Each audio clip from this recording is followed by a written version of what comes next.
안녕하세요. 성형외과 전문의 의학박사 아틀리에 성형외과 원장 고주영입니다. 원장님, 가슴 수술 한번 하면 보통 네. 끝인 줄 아시잖아요. 재수술을 해야 되는 분들이 실제로 많나요? 저희가 이제 통계를 내보면요. 저희 병원에서 하는 첫 수술 환자보다 이제 다른 병원에서 수술을 하시고 나서 재수술로 내원하시거나 재수술을 받으시는 분들이 더 많은 달도 있어요. 그렇기 때문에 오늘은 이제 많은 분들이 궁금해 하시고 또 걱정하시는 가슴 수술, 재수술에 대해서 말씀을 드려보도록 하겠습니다. 근데 가슴 수술, 재수술 이거 어떤 이유 때문에 하게 되는 건가요? 최근에 하신 분들 중에서 재수술을 원하시는 분들은 이제 첫 번째로는 모양이 내가 원하던 모양이 아니었다. 그러니까 가슴이 너무 벌어져 보인다던가 아니면 보형물이 너무 아래쪽에 위치한다던가 아니면 또 윗볼록이라고 하죠. 가슴이 너무 위에 있다던가 아니면 나는 비대칭이 좀 개선이 될 줄 알았는데 오히려 비대칭이 개선이 안 됐다던가 이런 모양적인 이유로 내원을 하시는 분들이 있고요. 그리고 이제 반년이 넘어가서 오시는 분들은 이제 아무래도 모양보다는 구형 구축이 생긴 것 같다. 촉감이 한쪽만 너무 딱딱하다. 이런 것들을 원인으로 내원을 하시는 분들이 있으세요. 그리고 이제 그거보다 조금 더 길게 더 한 1년에서 3년, 5년 이 사이에 오신 분들은 평상시에는 모양은 괜찮은데 좀 움직일 때 가슴 모양이 이상해지는 현상들이 생기는데 그거를 애니메이션 디포미티라고 하거든요. 그래서 이제 근육에 따라서 보형물이 같이 움직이는 현상인데 이제 이런 현상들 때문에 불편하고 또 이런 현상이 오래 유지가 되다 보면은 처음에 제자리에 있던 보형물이 계속해서 바깥 외쪽으로 빠진다던가 아니면 위로 따라 올라간다던가 아니면 오히려 아래로 쑥 빠진다던가 이런 경우들이 같이 동반되는 경우들이 많이 있습니다.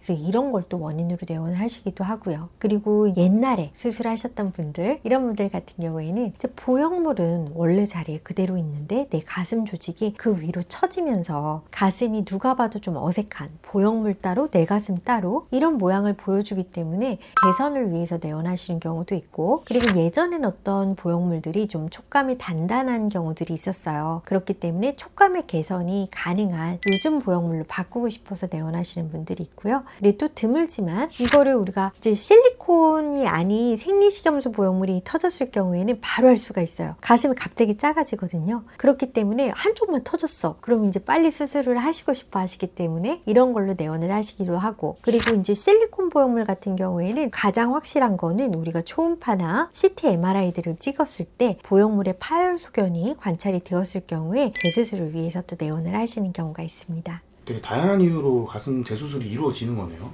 그럼요. 모양적으로 아주 작은 교정을 위해서도 우리가 재수술을 하기도 하지만은 이제 대부분의 경우에 있어서 저희 병원까지 이제 찾아오시는 분들 같은 경우에는 이제 보형물을 정말 교체해야 되는 경우, 그러니까 보형물이 터졌거나 아니면 구형 구축 때문에 내가 통증이 있다던가 그런 경우에도 내원을 하시지만은 정말 좀 불편하고 그리고 또 사이즈가 마음에 안 들고 모양이 비대칭이고 가슴 수술이라는 게 사실 옷을 입었을 때나 벗었을 때의 자신감을 위해서 우리가 가슴 수술을 하는 건데 가슴 수술을 하고 나서 오히려 자신감이 없어지는 경우 이런 경우에는 재수술이 꼭 필요하다고 할 수 있겠죠. 원장님 말씀해 주신 것처럼 재수술을 하는 이유가 상당히 다양해 보이는데 그런 재수술을 하게 되면 구체적으로 어떤 작업을 하는 건가요?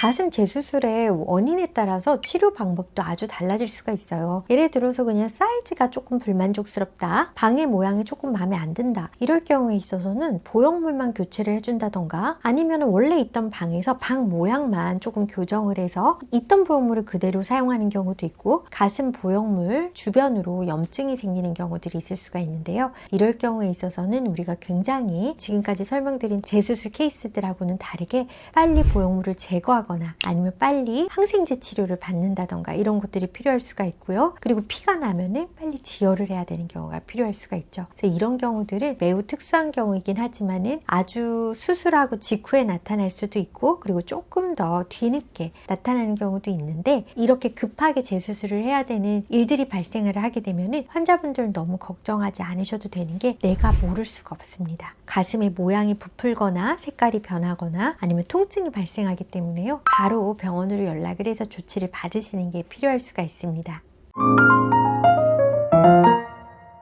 선생님 생각을 해보면 처음 가슴 성형을 하는 것보다 재수술이 훨씬 더 난이도가 어려울 것 같은데 실제로 그런가요? 당연히 어려울 수밖에 없습니다. 왜냐면 이제 환자분들은 우선 조금 지친 게 있고요. 첫 수술처럼 씩씩하지가 않죠. 마음도 좀 속상하고 또 안 될까봐 걱정도 훨씬 많아졌고, 그리고 또 비용적인 부담도 더 크세요. 이전에 내가 이만큼 벌써 이만큼 했는데 또 이만큼. 그러니까 환자분들이 이미 기대치는 더 높아져 있고, 그리고 경제적 부담, 마음의 부담, 그리고 우선 또 시간을 내야 되고 또 회복을 해야 되고, 이런 부분들 때문에 환자분이 겪는 힘듦이 사실 더 크다고 저는 생각을 하고요. 그리고 이제 수술하는 입장에서도 이제 조금 더 환자분들한테 설명해 드려야 될 게 많습니다. 현재 상황에 대한 이해를 정확하게 할 수 있도록 도와드려야 되고, 그리고 수술 후에 어느 정도의 결과까지가 나올 수 있는지를 설명을 또 드려야 되는데요. 그래서 이제 첫 수술보다 재수술이 전반적으로 좀 어렵다고 볼 수 있고, 재수술을 염두에 두고 계신 환자분들한테 꼭 해드리고 싶은 말씀은, 재수술을 고민을 혼자서 하지 않으셨으면 좋겠다는 거. 우선은 재수술을 좀 많이 하는 경험이 있는 병원에서 상담을 받아보신 후에 내가 지금 정말 재수술을 할 수 있는 시기인지, 그리고 재수술을 한다면 어떤 스텝을 밟아서 재수술을 해야 되는지에 대해서 알고 나서 시기를 잡던지 고민을 하시는 게 좀 필요하실 수가 있고요. 재수술은 물론 회복 시간이나 이런 것들이 첫 수술만큼 걸릴 수는 있지만, 통증에 있어서는 첫 수술보다 아픈 재수술이 그렇게 많지는 않습니다. 정말 뭐 염증이 있다던가 이런 아주 특수한 경우를 제외하면은 우선 그 부분에 대해서는 조금 마음을 편하게 가지셔도 좋을 것 같고요. 그리고 재수술을 했을 때 내가 첫 수술 때 가졌던 기대를 못 채우는 경우가 있을 수도 있지만, 대부분에 있어서는 어떻게 보면은 재수술이 첫 수술보다 더 만족도가 높다라고 저는 느낄 때도 많아요. 왜냐면 이제 첫 수술 때는 뭐 내 친구도 했고 다 했고 이러니까 좋은 결과가 있을 거야 라고 생각을 하고 가볍게 많이 안 알아보고 이제 수술을 딱 하시는 경우들이 많이 있잖아요. 근데 재수술 때는 또 굉장히 고민을 많이 하시고 오시거든요. 그러면서 어떻게 보면은 오히려 기대치가 그렇게 또 높지 않으신 경우도 있어요. 그러니까 지금보다만 나아졌으면 좋겠다 이렇게 생각을 하고 오신 분들도 많은데, 사실 지금보다만 나아졌으면 좋겠다를 못 채워드린 경우는 없는 것 같고요. 대부분이 첫 수술 때 기대했던 것보다 더 좋은 결과를 얻은 것 같다라고 말씀을 하시면서 재수술을 하고 나서 만족도가 높으신 분들이 훨씬 더 많이 있습니다. 그래도 가슴 성형 고민하시는 분들이 그래도 절대 하고 싶지 않다라고 하시는 게 재수술일 것 같아요. 그럼요. 모든 게 마찬가지죠. 사실 재수술을 염두에 두고 성형수술을 하겠다라고 맘먹는 분들 저는 거의 없을 거라고 봐요.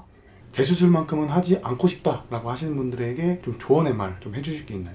그러려면 제일 중요한 거는 병원 선택을 잘 하셔야 됩니다. 제가 여러 번 말씀드리지만 그래도 가슴 성형에 대한 경험이 많이 있는지, 그리고 또 중요한 부분이 있을 수가 있는데요. 가슴을 확대만 하는 병원도 있고 가슴 축소나 거상 아니면 가슴 재수술을 같이 하는 병원들이 있습니다. 이 말이 무슨 얘기냐면, 가슴 확대만으로 교정이 되지 않는 수술도 가슴 확대만 권유할 수도 있는 상황이 있을 수도 있다라는 거거든요. 환자분에 따라서는 지금 현재 상태가 보형물 수술만으로는 충분히 만족스러운 결과가 나오지 않을 수도 있는 상황에서 이제 가슴 확대에 대해서만 너무 얘기를 한다. 이제 내가 그런 경우가 아닌 것 같다. 내가 좀 일반적인 가슴 확대로는 좀 안 될 수도 있겠다라는 생각이 든다고 하시면은 조금 더 다양한 가슴 수술을 할 수 있는 병원을 찾아보시는 것도 팁이 될 수가 있을 것 같고요. 그런 거는 이제 아무래도 병원 홈페이지 이런 것들을 참고하시면 좀 도움이 될 것 같고, 그리고 또 하나는